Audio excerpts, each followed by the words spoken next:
to Let's Talk Relationship.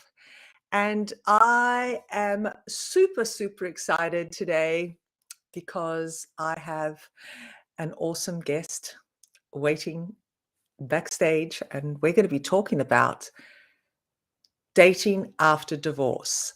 Now, this is a really hot, juicy topic because I know a lot of you out there may be in this situation, maybe contemplating in being in this situation, or know of someone that is going through a difficult time of reconnecting, getting back out there and trusting again after a divorce, particularly if it is, an unpleasant divorce, an unpleasant separation. Now, divorces are pretty tricky, and for those of us that maybe haven't had a, legal divorce, but have suffered a separation, you can still understand what we're talking about. But today's guest is an amazing man who is all the way from Ohio.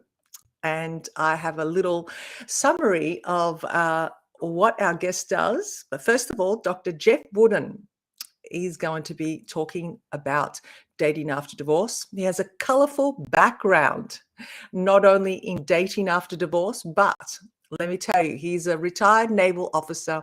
He's a pilot. He served in the Gulf War, served as a senior civilian in the command advisor in Afghanistan. So he's pretty traveled.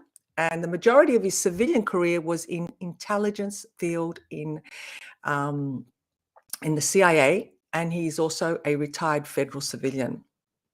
But currently, Dr. Jeff Wooden works as a senior aviation security manager in the Amazon Air Gateway in Ohio. So, colorful background, colorful life. Let's bring him on, Dr. Jeff Wooden. Hey, hi, Stefania. Hello, everybody. How are you? I'm good. I probably a little bit nefarious having to be here on this topic, but yeah. Well, I want to say thank you. Thank you so much for coming on the show.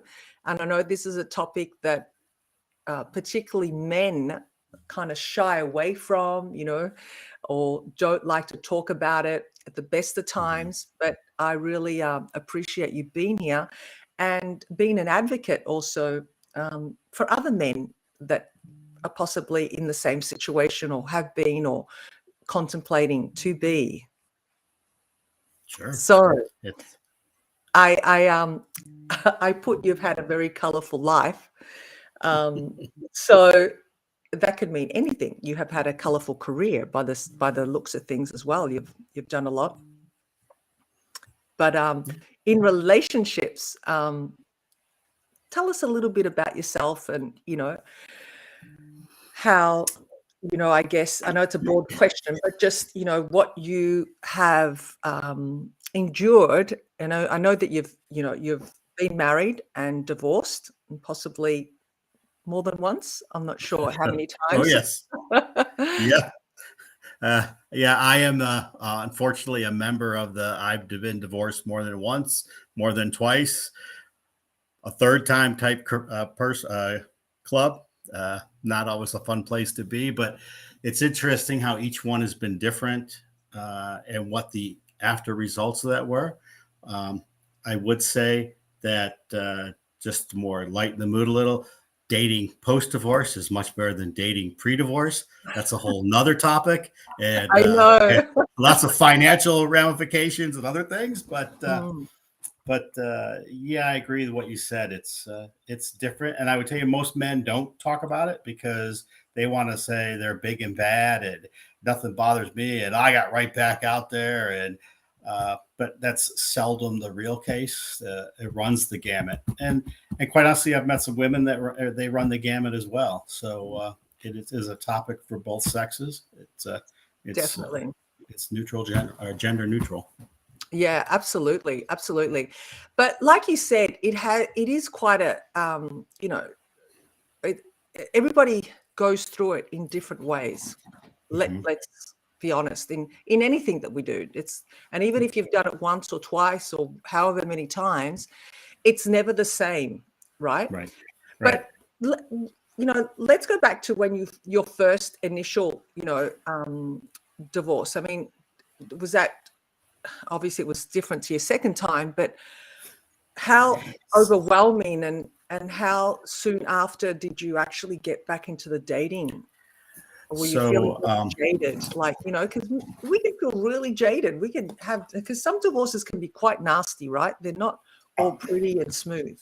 no, my first divorce, I was a lot younger, but children involved, and so when I say for the time of separation to the time of divorce, 3 years, 3 months, 9 days, and 22 hours. It's not that I was counting, but that really is literally how long it took. Uh, and with that experience and having children, because then I had primary custody of my daughters. Um, and actually having custody of my daughters probably changed the way I viewed things a little bit, but I had to be more cautious and I had to be more reserved. Even though I was younger, it was much easier just to go out to a bar, watch a football game, have some beers and chicken wings, and come home and not have much interaction with anybody. That got a little old after a while, and then it became a new dynamic of, okay, if I'm going to date somebody, what's their situation? And because dating someone who also had children, who was a single parent, versus someone who was even older but no kids at all, they don't always understand that. And you're in a very, for me, after the first one, a very defensive mode anyway. So you're not likely to take much criticism or questioning of your lifestyle at that point. So you have to consider that. You have to consider this may be your viewpoint right now, but how do other people look at it? And you have to be able to tell yourself, well, what am I going to be 6 months, a year, 2 years down the road? And all of those things are dynamics that play into it and then frequently leave you going, sometimes after a date, like, what the heck did I just do? You got to be kidding me, too. Wow, I really liked her, but I could tell she can't stand me. So where do you go from there? Right. So, having said that, and you were a lot younger then and you had children, and you said you had custody of your children, right? Mm-hmm. Which is something a lot of men are doing these days, getting custody of their children, the male, as opposed to the women. So the strain that would have put on you when you did actually, venture out and start dating and stop having beers and chicken wings and going straight home. Were you intentional, like with your dating? Like you knew you had children. Were you then looking for women with children that could understand your positioning? Do you know what I mean? Like, because I think that's something that maybe some people tend to overlook. Would you say? I think some people overlook that. We've all seen it on TVs, for it's the Hallmark romance movie or not, and the person's got a child but they don't say anything about it, and in the end it's like, well, why didn't you tell me? The whole, well, I wanted to be sure before I drag the truth is I never used my kids as an excuse. They were my kids and I was upfront. Hey, I have kids. If you like kids, great. If you don't like kids, well, then there's not much of a future, but we might have some fun in between. Interestingly enough, the concept of children, having them, not having them, wanting to have them, came into play later in life. I was amazed.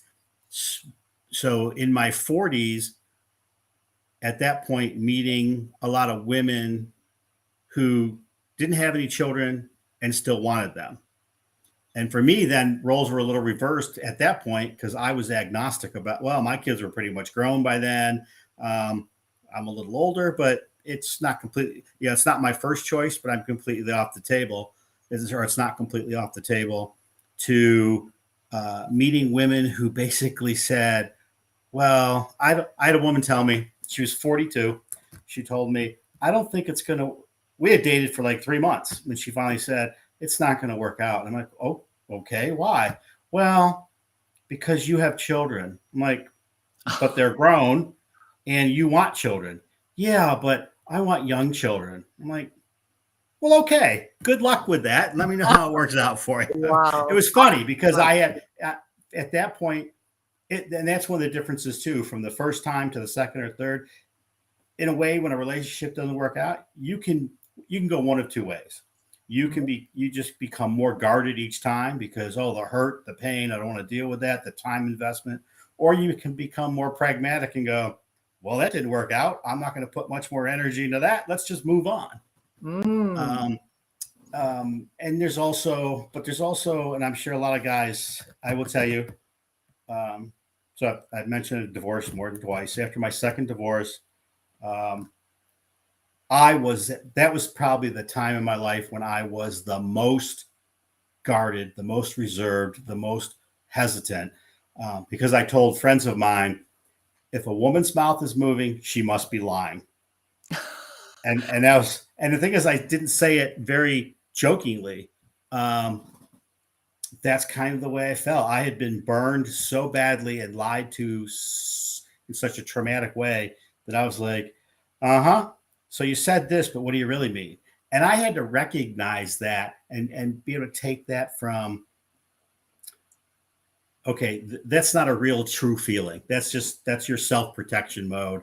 So how do you get past that? And my point in bringing that up and just tying this all together is each and every time, whether it's one time, 3 times, it can be a different experience. And as you age and as you gain in maturity, you can view those differently and you have better coping skills, or your expectations have changed so that when something does happen, you view it and react differently.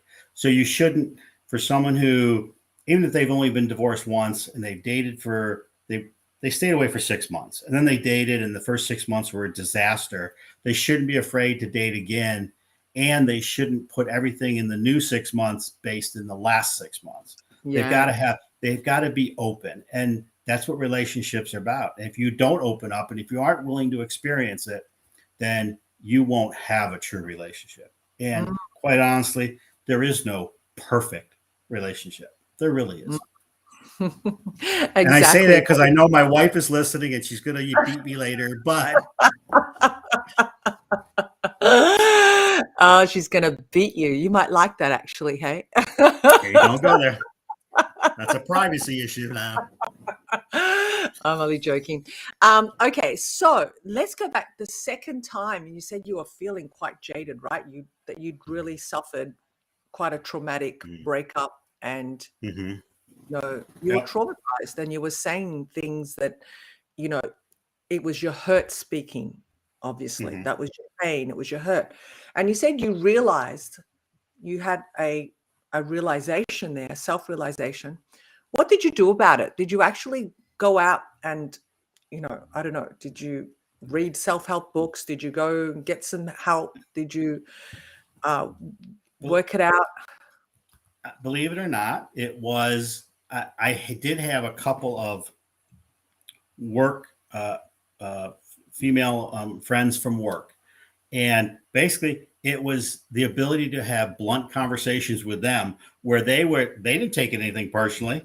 And so when I gave them my, hey, a woman's talking, she must be lying, they were like, what? But they didn't get angry about it. They were like, look. And so we would have these long conversations. And then I was also part of another organization. And so talking to a couple of the guys about it, and I found out I wasn't the only one who felt that way at times. So really, it's just recognizing, you're not alone. If you feel that way, if you're that jaded, you are not alone, because there's a million other guys. And for women, there's a million other women who have felt the exact same way. I can tell you that my last wife, her commentary as we got divorced was, thanks for teaching me never to trust a man again. I was like, well, okay, if you assume that I'm at sole fault for the divorce, okay, I'll take that. And it didn't bother me at all. But the flip side of it is she was that adamant, and a month ago she got remarried. So obviously, either her new husband's a masochist or she got over that too. And the reason I bring that up again is to say how you feel today is not how you will feel tomorrow. Absolutely. The woman you met 6 months ago and it fell apart does not mean that the woman you meet today, the exact same thing will happen. You have to be willing to, if you expect it to go bad, it will. Yes.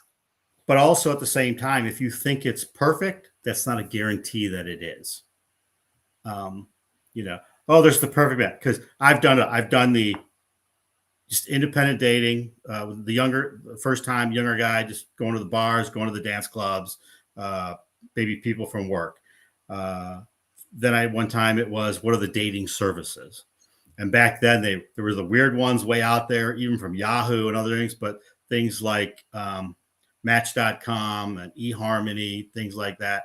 You know, they talk about, oh, well, we have 150 questions of compatibility, and by the time we're done, you'll have found your perfect person. Yeah, no. I thought I was one of those success stories and turned out not to be in a big way. But again, that goes back to you don't give up. And also, I would tell you, there's no stock answer. There's no, well, leading psychiatrists and psychologists say that you should wait this long before you date again and this long before you get married. So I would tell you, unfortunately, like I said, I've done it enough to tell you the short wait, the long wait, that doesn't matter. It's about how you approach a relationship. And the best thing you can do in that relationship is to be honest about what your experience has been, why you think and feel the way you do, so that a potential new partner, a potential long-term dating partner, if you say something, he or she understands it, or they know the context from where it's coming from. And being willing to have that conversation, being able to be open about it, and quite honestly, to make yourself vulnerable again, makes all the difference. Yeah. You know, if you find out someone you're dating is living behind a brick wall and they come out a little bit and then they revert back in and try to brick the wall back up again, you have to think about how do you help them remove those bricks? How do you make them feel safe? And they have to understand maybe how do they make you feel safe? What are the and the older you, quite honestly, the older you get, the more relationships you've had, the more dates you've been on, and the more negative experiences you had, the more guarded you are, and the more buttons you have to be pushed. And you have to be self-aware. So that's one of your key things too, building self-awareness, so that if somebody pushes a button, you can't automatically react to that button because they may not know they pushed it. So how can you hold that against them? And by always reacting to your buttons, you may miss out on a great opportunity. Yes, I like that. I like that. But before we go on, we've got some comments here. The lovely Zanetta, thanks for popping in. How you feel today won't be how you feel tomorrow. Drop the mic. Absolutely. Yes. And she says, wow, more buttons to be pushed because of past relationships. And that's a really, really, good point you've made there. And, really talking about and being open and honest is key. Wouldn't you say? It's like the real key. And sometimes when we are honest, we can actually be, pushing some buttons. We can be saying things that are triggering that other person off, which may appear like we're hurting them, but we're not hurting them because we're speaking our truth, right? Yep, that's it. And you mentioned how, you in that relationship, you're also helping the other person grow, because if you've grown and you've had so many experiences, you may recognize that your partner may be in a situation where they need a little bit of encouraging or support or pulling out of. Is that something you've experienced? Like, obviously, you've had so much experience and you've probably been with some women that have probably been, separated or divorced once. or haven't dated as much? I mean, is that something that you can say that that's been a challenge? Oh yeah, and it's a real challenge because partly because of the dynamics are different based on where you are at the time in your life, not just your dating life, but in your life in general, Mm-hmm. and how much energy, time, emotional support energy can you extend to somebody else. I mean, some people, they're either so jaded or so hurt or they've been so sad, their walls are huge, and it takes a lot of energy to dismantle some of those walls. And the question is, you have to do best for them. You have to ask yourself too: am I prepared for this? Can I do this? I think she's wonderful, but I can't do that. And then it's not fair to her if you start tearing on the walls and then peter out and walk away. So again, there's about making a commitment, and sometimes making a commitment like that after you've had a divorce or a serious breakup, that's tough. That's really tough. And so again, you have to sit down and have that honest conversation with yourself first. Mm-hmm. And at the same time, there's a bigger question to ask yourself when you go into a post-divorce dating, and that is, why am I dating? You know, am I tired of just drinking beer and chicken wings and going home? So I just want to have some conversation and I don't want anything serious. Am I dating because I'm just lonely? Am I dating because I'm angry at my ex, and the sooner I'm with somebody, the more it will hurt my ex? Or am I, have I thought about it? And sometimes time doesn't matter. That's why I said earlier, to me, there's no set, oh, you must wait this long and then do this and then do that. Because I can tell you, I waited. There was 3 years in between, dated, married, 7 years later, got divorced. So, and then there was dated, got built a really strong relationship, and got married. And it's probably the best of all. So it is about being honest in where am I at? What energies do I have? What's my motivation? And that those, again, especially I think for a guy, but then for some women, those are tough conversations to have if you're really being honest versus being, well, I'm the guy, I got to be big and bad, nothing bothers me, and yet you're crying in your closet every night. So there are still pressures that society puts on people to act and be a certain way. Sure. And there's something you said earlier where you said,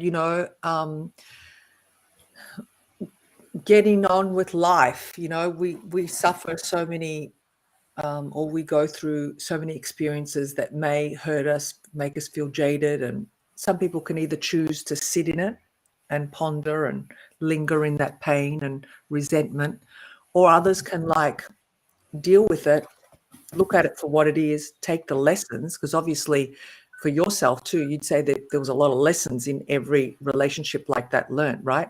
Which was probably building you for the ultimate relationship right, that you're right in now. I sometimes I look at it like that. We may need to kiss a lot of frogs or a lot of frogettes. Are they frogettes, the females?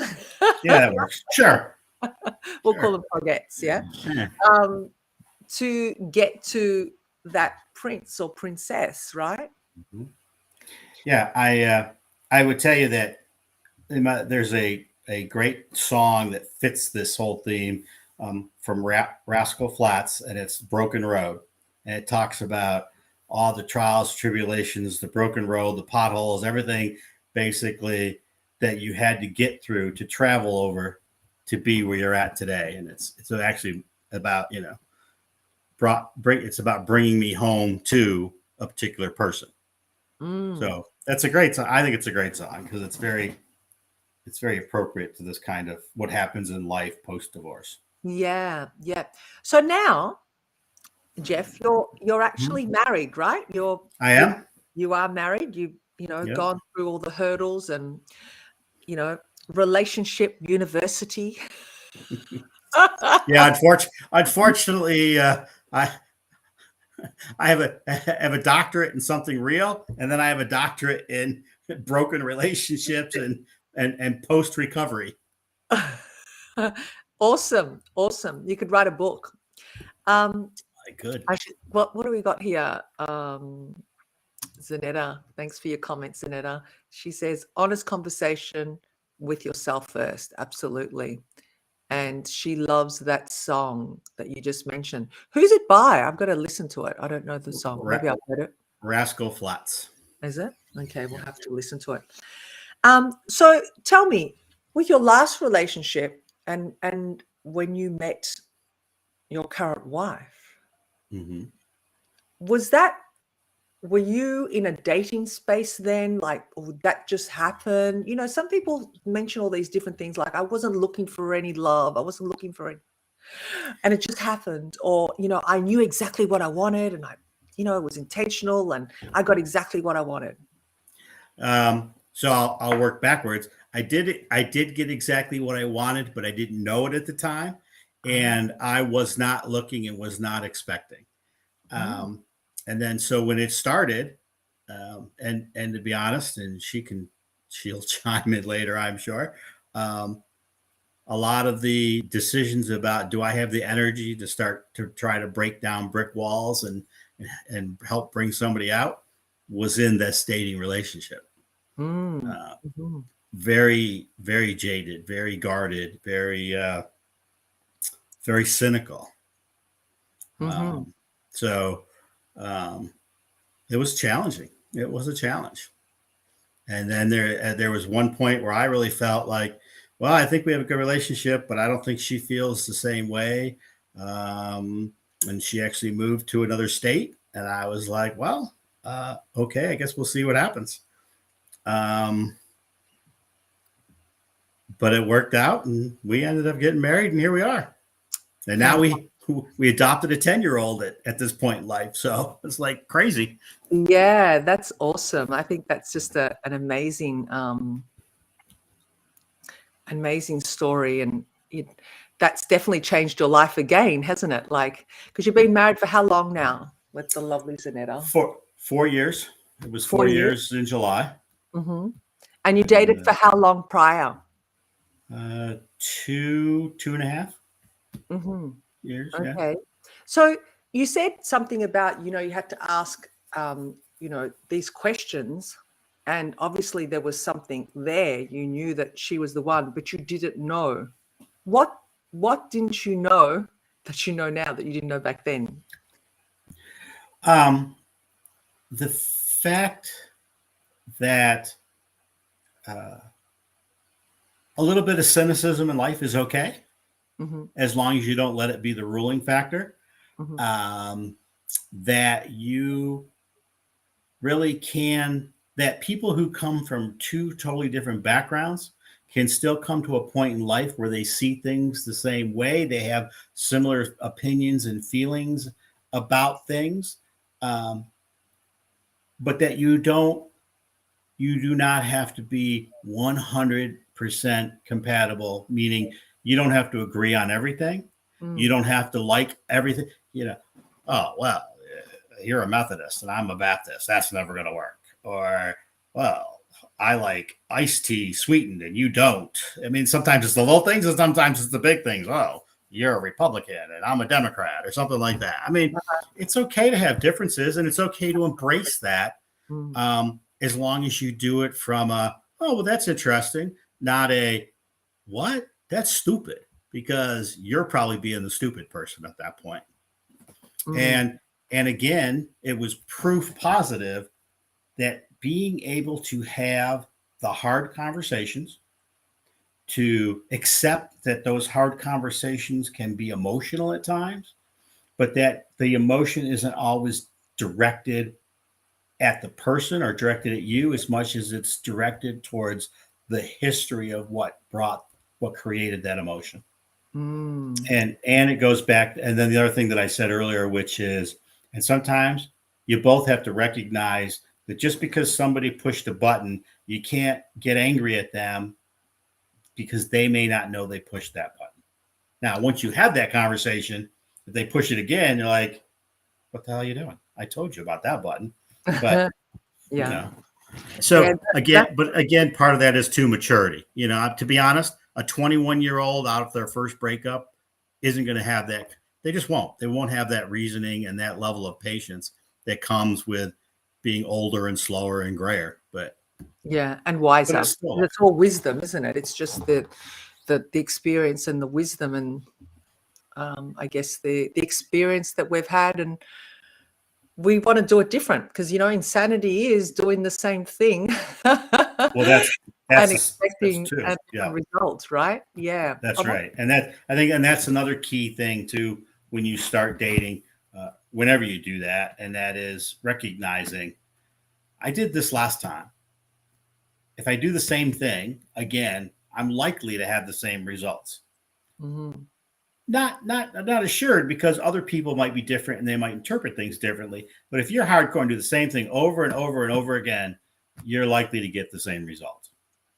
Yes. And Yeah. and the other thing that Stephanie, that I would tell you that you really have to ask yourself too, whether it's your first big breakup or a first divorce breakup or a third divorce breakup, the question you really have to ask yourself too, there's a serious question in there.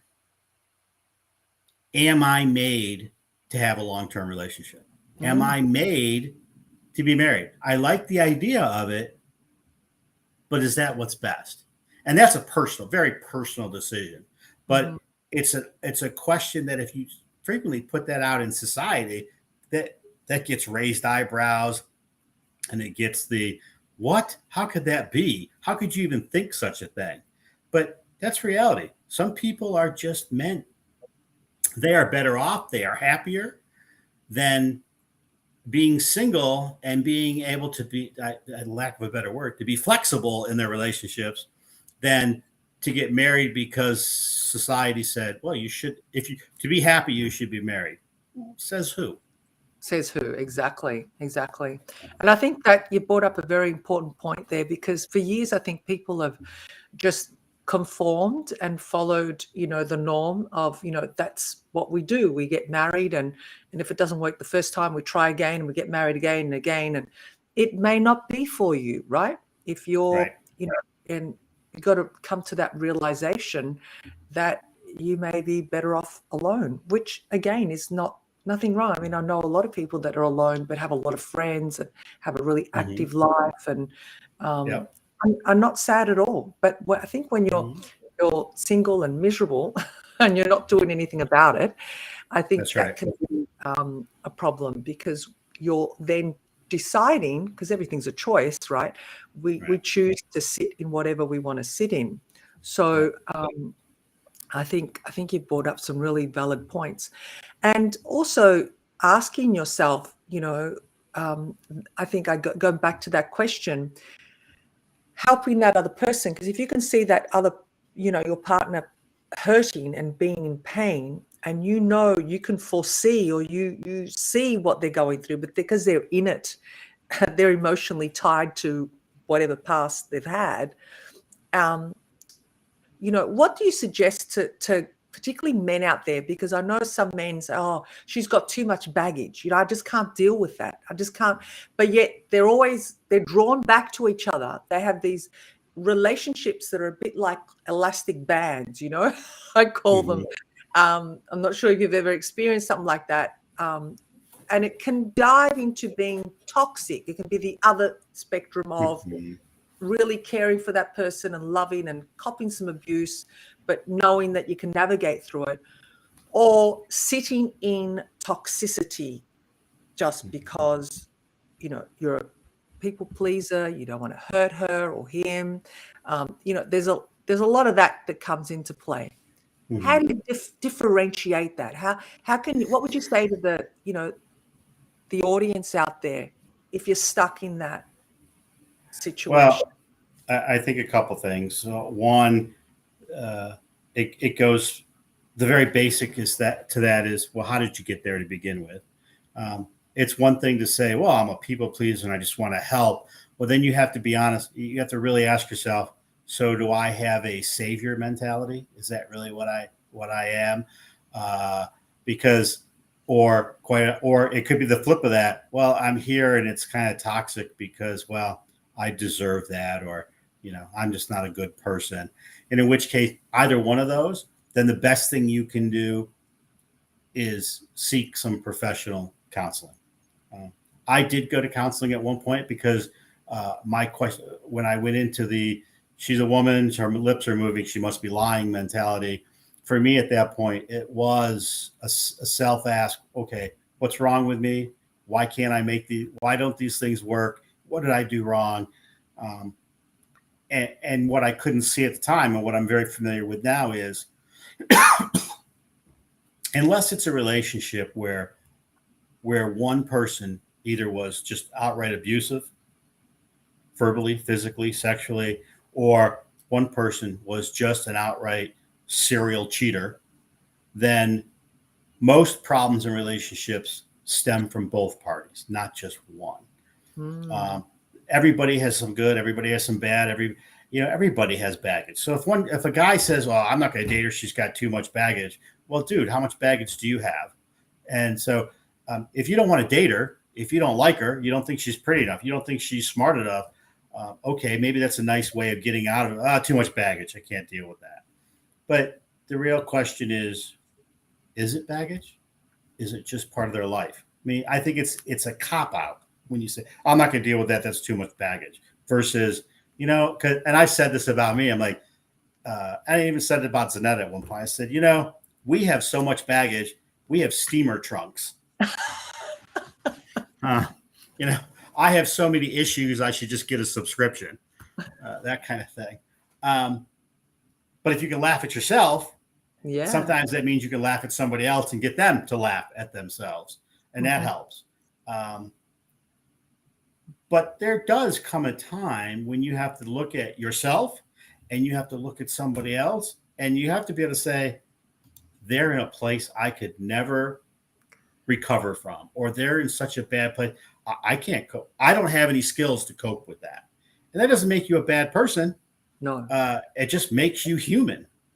But how you deal with it, how you say things, how you either end that relationship or how you get help in that relationship, that's what determines your success in life. Not being mean, not being in denial. And that's an easy thing too, in post-divorce. It's easy to be in denial. And all I can say is it's different for everybody, but you have to be, again, it goes back to having an open and frank conversation with yourself to decide, because you could say that my first marriage, because we had kids, I was like, no, and we moved every time. It looked like it was going to be the end. I was in the Navy and we moved, and it was like a new beginning. But after the third or fourth time of doing that, I knew for real, moving's not going to help this. But I still then said, well, moving, it's a fresh start. Let's see what happens. Finally moved to the East Coast, bought a house, and 9 months later, we were separated on our way to a very ugly divorce and custody battle. We had done some counseling. She wasn't particularly serious about it. And then because she wasn't, well, okay, I'm not going to be serious about it. But what I learned from that is sometimes you have to take care of yourself first. But again, that goes back to that level of gaining experience and wisdom and maturity.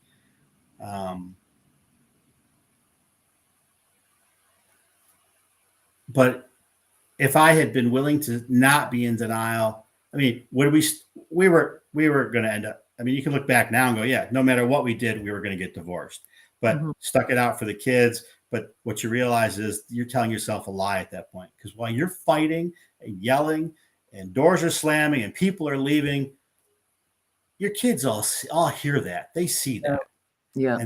And that was a turning point for me when it came home and my oldest daughter was crying, and I was like, what's going on? Well, because you and mommy were fighting again. I'm like, all right, can't keep doing this. And so post dating from that one was really strange, because that was a 3 or 4 single moms. But yeah, I could say they had issues too. I did, they did. And the special woman in there just wasn't there for a long time.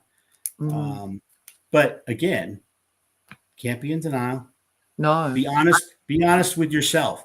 If I have to say just one thing, be honest with yourself and about yourself. Because the truth is, in the end, you can have a bunch of flaws, but you could meet a potential lifetime partner. And if you're open about, look, this is my problem, this is my past, and this is what's happened, you may find that either they've experienced something similar or they've just got a different perspective because they're standing back from the trees so they can see the whole forest. And you may find, hey, that was just, it becomes a nice friendship, or, hey, look, this is a lifelong thing. But it comes down to honesty and don't give up. Don't ever give up.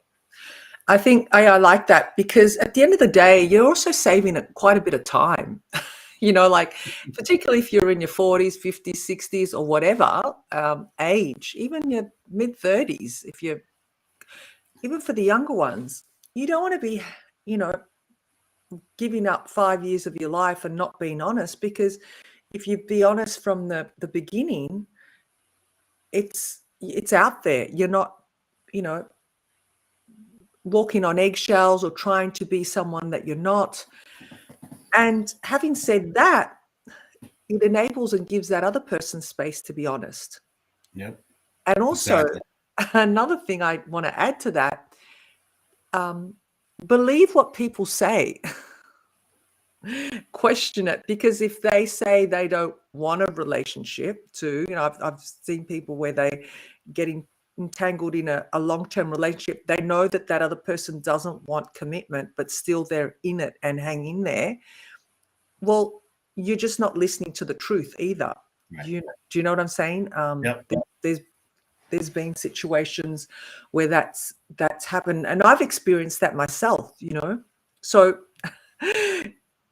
ask questions and believe what people say, because I strongly believe people say what they think and think what they say, right? And there's a truth about that. What does Zanetta say about that? I love her comments. So true, Stefania. Believe what people say. Yeah. And I think, you can tell if you're really into that person, whether that person's not speaking their truth, maybe because of hurt and pain. So, depending on your rapport, allow, that space for that person to feel comfortable and secure to be honest. I find that, sometimes we don't give that person that space or the time to, explain themselves. And it's okay, it's okay to feel pain. It's okay to feel cynical. It's okay to feel all that kind of stuff, right? Yeah. In the Well, interim. it also goes to relationships take work. The best relationships, any relationship takes work. Whether it's good work, bad work, it takes work.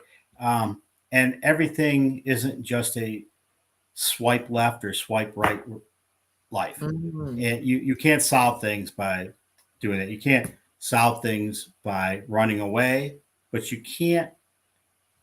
I had somebody one time, actually, she was a good friend of mine, but she said, well, when all you do is give up and walk away, that makes life easy. And I was really insulted by that. And after she said it, you could tell she was like, it probably didn't come out the way it sounded in my head. But the real truth is, not knowing anything.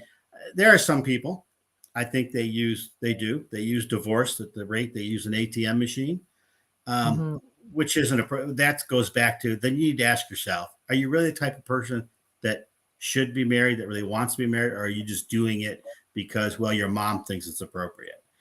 But in doing that, you have to be able to put the work in and recognize what you said. You're helping somebody come out of that shell, through that wall. You're helping them, giving them their space. But one of the keys to a good relationship is when you're able to deliver some tough news or some subtle criticism about something, and the receiving party, even if they don't necessarily agree with it, they hear it, they understand it, and then you continue your conversation. And it also means at times trying to throw when you say something and they react with anger, you react with levity and a little bit of laughter to okay, got it, now calm down, come here, stop yourself. That's it. You, Just you, it. again, I think that comes with age and wisdom too. It's the anger doesn't mean you have to respond. You don't have to meet anger with anger. You don't Right. have to meet sadness with sadness. There are other ways to get your point across or to understand their point. Uh, it just it is complicated, and anybody who thinks post-divorce dating isn't complicated, they're in for a big surprise. Exactly, exactly.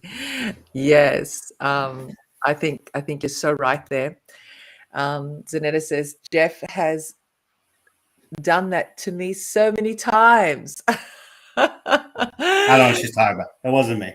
Oh, it wasn't you? Okay. Hmm. So just one more topic that I think is really, really important for some is, and you've experienced this, particularly in your first relationship where you had the children, okay? And you're not only going through the pain with your partner, and the children are getting, receiving all the repercussions. They're like sponges, and Hmm. that's all being cemented into their subconscious minds because Hmm. they're in it, they're living in it, it's their environment. What would you say? I mean, you had to make some sound decisions as well, like even in that, and sometimes it's not easy. You're in an argument and you just forget about who's around you, right? You may forget that the kids are there, and it gets explosive.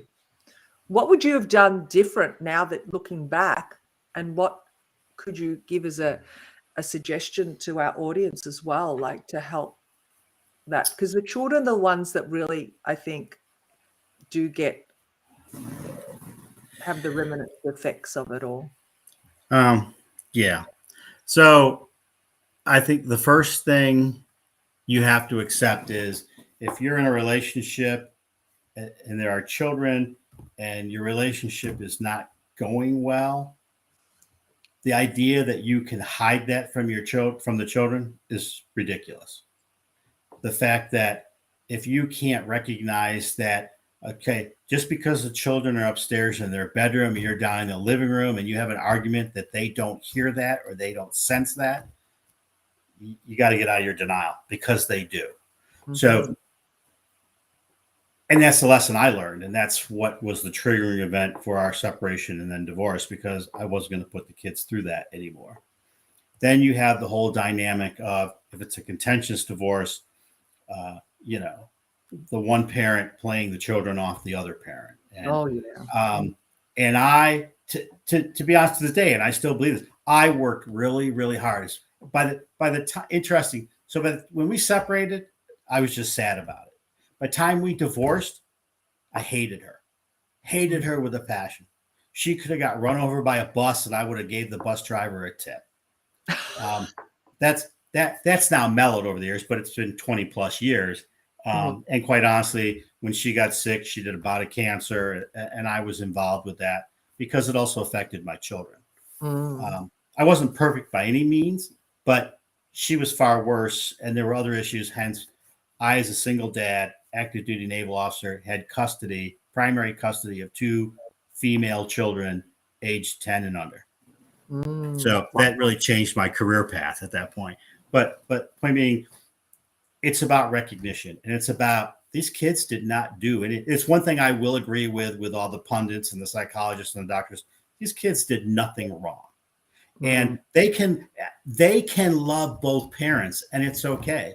You can't make it a contest. Hey, you have to love me more than your mom because you're living with me. No, no, no, no, no, no. Mm. I love you. I will always be there for you. I will take care of you. This is your mom. And if you want to love her, that's okay. The harder thing was when she did things that disappointed them, having to try to minimize that disappointment and or provide excuses for her, when at that point I was like the stupid blah blah blah, in my mind, no complimentary words, but you never use those with the kids. And you have to be able to extend that to your dating environment as well. If you're going to have an argument with someone you're dating, well, first of all, that should be a red flag. I mean, to say you've never had an argument, anyone who dates and says, we've never had an argument, so we're perfect, you are lying through your teeth. You're Mm. that or you're an alcoholic with pharmaceutical support because that's just not true. That's just not reality. Yeah, You yeah. know, if you have a couple, we've been married 20 years, we've never had a fight, then you must never have had an honest conversation in your life. But, Mhm. um, but you know, those are the extremes. But you know, my kids, when I started dating, they knew I was dating. Yep. Yep. So this weekend, hey Dad, what are you doing this weekend? Well, since you're going to your mom's, I have a date with so and so, or I'm going out to here on a date. Oh, and it just made it natural Mm. versus because if you think you're hiding from your kids that you're dating, that's also ridiculous. Right, yeah. But I had constraints when I had them until I got very long into a relationship. The one thing I did agree with, I did not necessarily in a consistent manner bring the kids around this person all that often, but there were introductions. There was a dinner here, there was an outing to the zoo there, you know, um, because it's important to see normal people moving along. Right, So hiding it from your kids, thinking your kids are stupid or they'll never know, they're clueless. No. right. Kids nowadays may be involved in their iPad and their Nintendo Switch and everything else, but you know what? They're still pretty perceptive. Yeah, they're pretty switched And on. and my kids were pretty much like, hey, and the interesting thing is that carried over when my ex started dating. I was like, oh, okay. To me, it was no big deal. When I started dating, they used to, at first they got the Inquisition. Well, who is she? What does she look like? So now your father just leaves you to go. And they're like, no, mom. And then when Mm. they met her, they're like, no, she's nice. That put her over the edge too, but that was different. Yeah, But having honest yeah, communication. and no pressure. It's like, no, okay. Because my youngest at one point when dating, this was probably 4 years later. And she's like, so you're replacing mom? And I said, no, I'm replacing my wife. Your mom will always be your mom. And if you like her, and at some point, if we were together and you ended up, that's up to you. Mm. So they have to know they're in a safe space too. Absolutely. Yeah, I think that's So important because, yeah, you mentioned something really important there. You don't want to say that they're replacing their mom or right. their father if it's the father figure, definitely, Yeah. because that's not what the intention is, right? You said, Right. yeah, yeah, very good. And the last thing, you mentioned you had counseling. You Mhm. took yourself to counseling. Is that something that you recommend? Like, is that something that, particularly for men, because again, men have no problems, right? Men can Yeah. power Yeah. through everything. They got it together. No. Yes, I recommend kind of like I said, I had a lot of issues about what have I done wrong? Why can't my life? I upfront with people. Look, I didn't expect my life to go this way. I didn't, wake up at 10 years old planning my life out for the next 50 years, going, well, let's see. I want to get married and divorced, married and divorced. Then I Mm, want to have kids here, but I don't want. You don't do that. Nobody does that. Nobody no. wakes up and goes, "Oh, I'm getting married and divorced 4 times in life." You don't expect to do that. I never expected to do that. My Mm, parents were married until they died. My sister was married for 12 years, got divorced. 5 years later, she got married, and she's been married for another 20 years now. So it's different. My niece says, well, Uncle Jeff, you've dated the United Nations. I'm like, well, yeah, that's true. But it's not like I planned that. Right. And nobody does. But so when these unexpected things happen in life, it's not unreasonable to Hmm. get some help, to have somebody take a look, a different perspective of what question. Now you have to be honest. You can't go in and BS the counselor. And I went as, look, this is how I feel. This is what I think. This is how I feel about women right now. And this is what I think about me and my future. And she was great. She was fantastic. Um, and then that all worked out. And then probably 4 years later, things were a little raw. And I went back and saw her for another 4 or 5 sessions just to, hey, this is what's happened, but this is how I'm looking at it. This is now how I'm coping with this. Hmm. She was like, that's perfect. So there's nothing, and it helps. It's just Yeah. getting another perspective that, your buddy with the beer bottle going, oh, dude, the hell with her. She don't know nothing. That doesn't help. That doesn't help. Exactly. And interesting, you said she was your counselor, a female. That's Yeah, the interesting. female. So tell me, was that by choice? You wanted to have a female counselor, or it just happened, or was it No, somebody recommended her. So Uh-huh. I went and had a meet and greet session with her and talked about philosophy and what her background was. And it just kind of clicked. And so, yeah. Yeah. And it helped too. She was post career. Her counseling career was her second career. As she was finishing her first, she started going to school, and she ultimately, got her master's and got her license in counseling, and then got her doctorate. So she was older. Mhm. So in a way, she had a different perspective than someone who was 3 years out of graduate school. Right. So Right. Yeah. Interesting. yeah. So she was referred. So what about, did you ever consider seeing a male therapist or a male counselor? It's just Yeah, I can't honestly say when I decided and agreed that counseling might be for me. I honestly I did not have in my mind either I will see a woman or I want to see a man. I said, well, who does first of all, does anybody recommend anybody? Because it's always better to get a recommendation. Mhm. And I really didn't care, male or female. And probably, to be honest, I don't know. I guess for me, as a guy talking about dating and failures of women, talking to a woman was actually maybe easier. But it didn't. I guess if she had been a he, I don't know. Yeah. I can't tell you because I didn't go to a he. Yeah. That's good. No, because it's interesting. Some men prefer to just speak to women only because it's they feel maybe it's that nurturing connection that others have that little bit more. It's got to be a male thing, but I think you said it has to be the connection. So it doesn't matter whether it's a male or female. Right. Ultimately, it has to be the right connection with that person where they are, hearing you, they're listening, and they're seeing where you're at, and both eyes, ears, and And she was good because the keys there is she wasn't always sympathetic. At times she was like, all right, Jeffrey, that's one day I'm gonna just, Jeff, that's kind of ridiculous and self-serving. I'm like, oh, well. And she's like, and she walked over, she had this huge bookshelves. She walked over, pulled out a book. She goes, here, go home and read this before next week. I'm like, okay. Yeah. Being ruthlessly honest is key. Sometimes we have to do that, right? We have to. And another time she was like, no, I can understand that, and don't be so hard on. She was willing to say, and don't be so hard on yourself because you've done A, B, and C. There's a lot of people never even try to do A.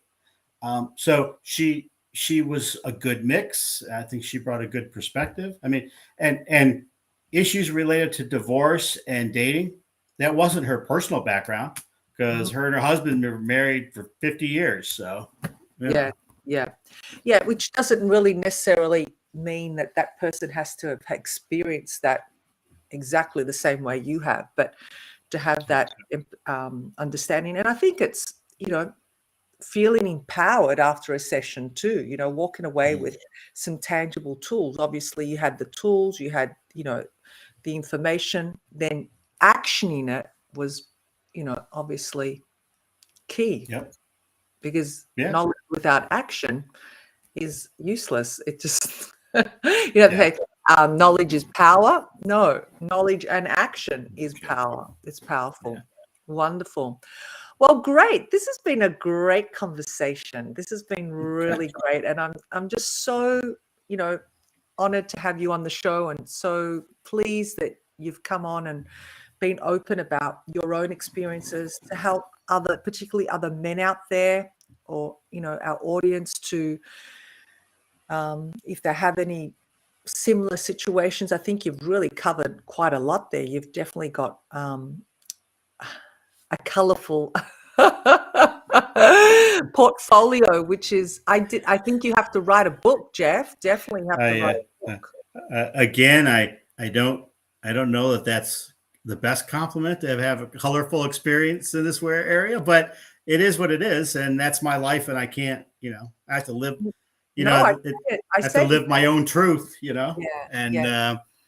but thank you for having me. It's been a pleasure being here, and I hope if something I said resonated with somebody, great.